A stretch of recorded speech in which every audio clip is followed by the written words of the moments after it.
Former WWE and UFC star Ronda Rousey makes her debut for Ring of Honor after last night's AEW Collision and Rampage taping. Details on that, plus Becky Lynch is added to the Women's War Games match at Survivor Series officially last night on SmackDown. Santos Escobar will face off against Carito at Survivor Series after he explained why he attacked Rey Mysterio last week. MJF officially selects Samoa Joe to be his tag team partner to defend the Ring of Honor Tag Team Championships tonight at Full Gear. Speaking of tag team titles, the AEW World Tag Team title match is now a ladder match for tonight at Full Gear. Christian Cage successfully defends his TNT Championship on Rampage. Buddy Matthews versus Claudio Castagnoli is added to Full Gear. Axiom makes his main roster debut on SmackDown. Andrade El Idolo is added to the Continental Classic Tournament. The Street Profits are number one contenders for the tag team titles. And the Road Dogg does commentary on SmackDown last night.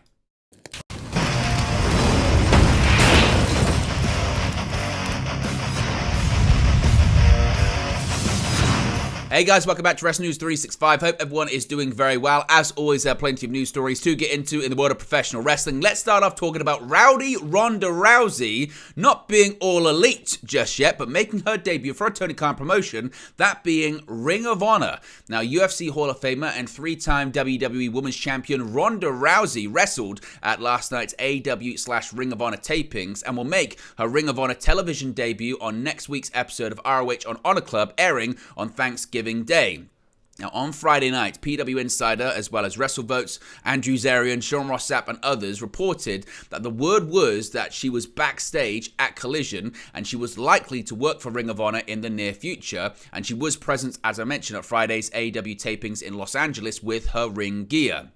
Now, as the story unfolded, it turned out that Rousey was actually in action, teaming with longtime friend Marina Shafir against Ring of Honor Women's Champion Athena and Billy Starks during the ROH taping that followed a live AEW Rampage.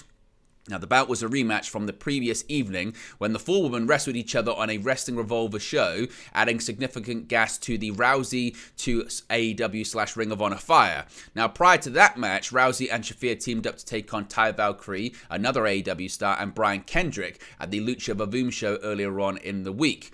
Now, PW Insider went on to note details such as Rousey coming out to a customary UFC and WWE entrance song, Joan Jett's Bad Reputation, as well as the crowd reacting favorably to the surprise debut, complete with holy SHIT chants straight from the start. Now, no contract information has been reported between Rousey and AEW, or Ring of Honor for that matter, but this surprise appearance seems unlikely to quell speculation that she might indeed be Tony Khan's big free agent announcement at Full Gear, although it is speculated it could be someone else. Now, there are rumors and speculation, possibly we could be getting Rousey versus Athena at Ring of Honor's final battle pay-per-view. Of course, it had been speculated after the previous match they had at Wrestling Revolver ended in a no contest after Athena attacked Rousey, hitting her with her Ring of Honor Women's Championship bout. If we get any more details on Ronda Rousey to ROH or AEW, we'll let you know. But what are your thoughts on this? Is this a surprise move for you? Is this just a case of Rousey looking to have fun in pro wrestling now that she's left WWE? She's done a couple of indie shows. She's done now a Ring of Honor show. Is it just because they're in California, which is where Rousey is based? Let me know your thoughts about all of it in the comments section below.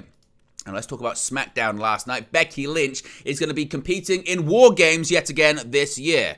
Plenty of business was accomplished on SmackDown on Friday night, with Damage Control officially challenging the team of Bianca Belair, Charlotte Flair, and Shotzi to a War Games match at Survivor Series, nudging them to add a fourth member. Then, in a surprise to close the show, Becky Lynch accepted an invite to round out the team, setting the stage for a 4-on-4 inside the double cage structure. It had been reported both earlier on Friday and over the weekend that WWE was considering Lynch for the War Games match, which she was also involved with last year. Upon the challenge, purportedly from Io Sky via translation from Dakota Kai, SmackDown General Manager Nick Aldis told Belair, Flair, and Shotzi they had until the end of the show last night to find and officially name a fourth member. Now, Belair approached Mia Yim backstage, but following a commercial break, the latter took a beat down from Damage Control, thereby eliminating her from eligibility. Belair would then also confide in Zelina Vega, who was still visibly shaken by the Santos Escobar LWO happenings earlier on in the evening, but she too would be disposed of by Damage Control shortly thereafter. At this point, Belair, Flair and Shotzi seemed desperate, with Flair now urged to make a call for a possible partner, which she did to no response. Out of time, the trio hit the ring, only to be confronted by Damage Control, at which point Lynch emerged from the crowd, officially anointing herself as the fourth member of the team. Of course, a lot of history when it comes to Becky Lynch and Charlotte Flair, particularly when it comes to Survivor Series just a few years ago. What are your thoughts on Becky Lynch being added to the team officially for War Games? Now, the match that's going to be taking place at Survivor Series is Carito versus Santos Escobar. Now, with Rey Mysterio on the shelf, thanks to Santos Escobar, someone had to step up to challenge the former leader of Legado del Fantasma on SmackDown. And that someone turned out to be Carito. Coming to the aid of Joaquin Wilde and Cruz del Toro as their former ally gave them a beating, Carlito fended off Escobar, who retreated through the crowd, and a singles match between the two was announced for Survivor Series shortly thereafter. Escobar delivered a ferocious promo, eventually wishing that Mysterio does not recover from his knee surgery, that he develops an infection, loses his leg, and never steps foot inside of the ring again. Backstage, Zelina Vega had heard enough, abandoning a conversation with Wilde and Del Toro to confront Escobar in the ring. After Vega slapped Escobar and headed toward the back, her remaining LWO running mates came down to check on her, prompting Escobar to chastise his former minions. When the pair dressed down Escobar verbally and turned their back to leave, he blasted them both from behind, catching the attention of Carlito and setting up the match at Survivor Series. Carlito, of course, returned to WWE at Backlash in May, aligning himself with the LWO in their efforts to support Bad Bunny against Damian Priest. Of course, he actually properly made his return a few months later. That was indeed a cameo. But that match is set for Survivor Series, and which way do you think it's going to go? Let me know your thoughts about that. MJF is pulling double duty tonight at Full Gear, and we know his tag team partner now for the Ring of Honor World Tag Team title defense is none other than Samoa Joe. Maxwell Jacob Friedman will officially not be alone in defending his Ring of Honor Tag Team Championships on 0 Hour ahead of AEW Full Gear tonight. MJF will team with Samoa Joe after Joe helped the champion against Bullet Club Gold during a live episode of AEW Rampage on Friday. All Joe required is a future shot at MJF's title in return for his assistance on Saturday, and the champion finally agreed, sealing the deal with a handshake. MJF was looking for a partner for Full Gear after successfully defending the titles in a handicap match against the Righteous at WrestleDream. Of course, his original partner with whom he won the titles, Adam Cole, was injured helping MJF out in his AEW title defense against none other than Samoa Joe at AEW Dynamite Grand Slam. At Full Gear, MJF will pull double duty, defending the ROH Tag Team title bouts as well as his AEW World Championship against Bullet Club Gold Switchblade Jay White in what will likely be the main event. So Samoa Joe now joining MJF, but there is a caveat, of course, because he's his partner. He's promised him a future AEW World Championship match. When that's going to take place, let me know your thoughts. Maybe winter is coming, maybe at World's End. When do you think it will happen? Let me know in the comment section below. Speaking of Full Gear, it's going to be a ladder match now for the AEW World Tag Team Championships. The title defense just got a bit more hardcore. A title match at Full Gear's event on today just got a lot more interesting. On Friday night's special edition of AEW Collision, Big Bill and Ricky Starks announced they will defend their Tag Team Championships in a ladder match against FTR, Kings of the Black Throne, that being Malachi Black and Brody King, and LFI, that being Rush and Dralistico. The match had already been announced for the pay-per-view, but the stipulation is new. Starks made the announcement in a backstage segment at the beginning of Collision, saying that AEW President Tony Khan allowed the champions to pick their own stipulation, and he chose something in their favor that plays to Big Bill's massive size. Quote, "Since Big Bill is the tallest guy here at AEW, I'm selecting a ladder match," Starks said in the promo. "That's right, a very short climb for Big Bill here." Now, Starks and Bill defeated Cash Wheeler and Dax Harwood to capture the titles on an episode of Collision on October 7, and FTR has been gunning to regain their titles ever since. The four-way will take place among 8 other matches so far for Full Gear, which of course takes place later on this evening. A reminder, we will be live for not only a watch-along, but also a post-show for the events. So if you haven't already, be sure to subscribe, bottom right-hand corner, click the notification bell. You'll be notified when we go live for the watch-along and the post-show as well. Now, last night we had not only Collision, but we also had a live episode of Rampage, and on it, Christian Cage successfully defended his TNT Championship. Christian Cage is still the AEW TNT Champion after a successful defense on a live episode of AEW Rampage on Friday ahead of Full Gear today. which will emanate from the same building, the Kia Forum in Los Angeles.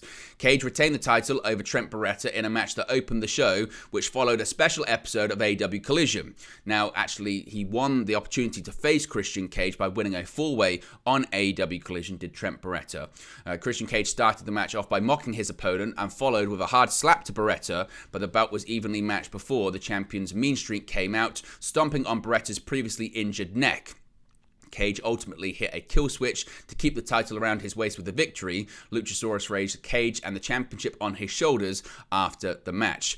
Cage and Luchasaurus go into today's Full Gear event with a victory before they team up with Nick Wayne in a stable known as the Patriarchy to face Sting, who is currently on his retirement tour, Darby Allin and Adam Copeland in six-man tag team action. Of course, on AEW Collision earlier on in the evening, Christian Cage insisted that he's going to break Adam Copeland's neck and also retire Sting early. Ric Flair has also been reported to be in the corner of Sting this weekend.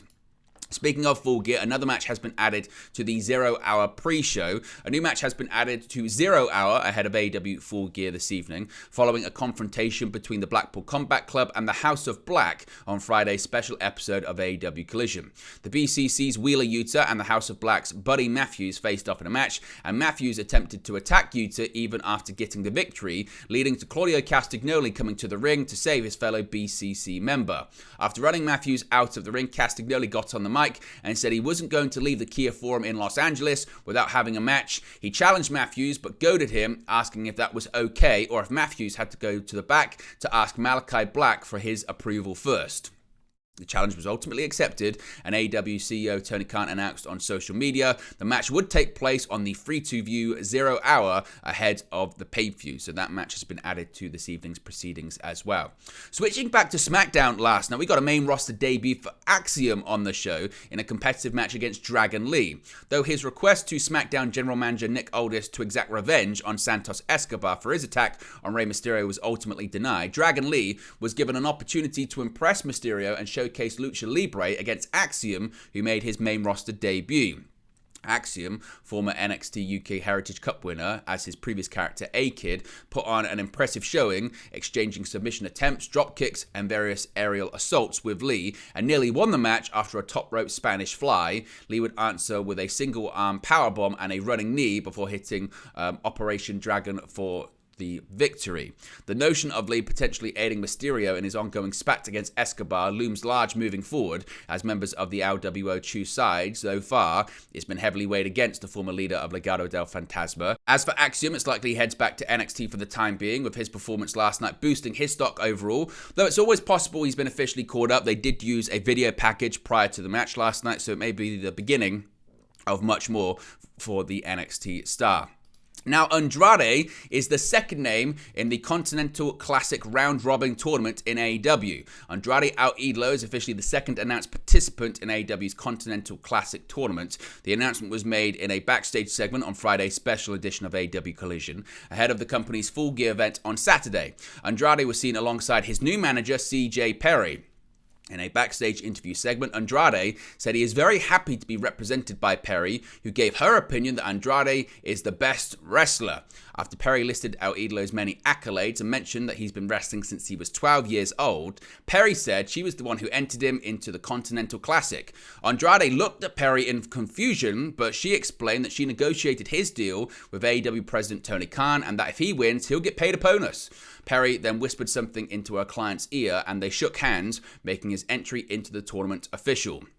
The AEW Continental Classic is a round-robin tournament that will kick off on the November 22nd episode of AEW Dynamite in Chicago. The tournament will consist of 12 men, with Bryan Danielson being the first announced. Stakes for the tournament have yet to be revealed, with Khan saying he will explain in the Continental Classic in further detail following today's Full Gear pay-per-view. Now, we've got new number one contenders for the WWE Undisputed Tag Team Championships, that being the Street Profits. In a triple threat match to determine the number one contenders for the Undisputed Tag Team titles, the Street Profits outlasted the Brawling Brutes and Pretty Deadly, and will now face Finn Balor and Damian Priest of the Judgment Day on next week's episode of SmackDown. The Profits benefited from some miscommunication between Butch and Ridge Holland after the former Pete Dunne accidentally kicked his Brawling Brutes comrade. With both members of Pretty Deadly already neutralized outside of the ring, that made Holland easy pickings for Montez Ford and Angelo Dawkins, who teamed up to hit the Revelation to secure the victory. Having won the NXT, Raw, and SmackDown Tag Team Championships previously, Dawkins and Ford are one of only 3 Triple Crown winning tag teams alongside the New Day and the Revival, now known as FTR, and they now look to become even more decorated by adding the Undisputed Tag Team titles to their resume. For added incentive and motivation, they can lean on the fact that Bobby Lashley and B-Fab looked upon their match with approval on a monitor backstage.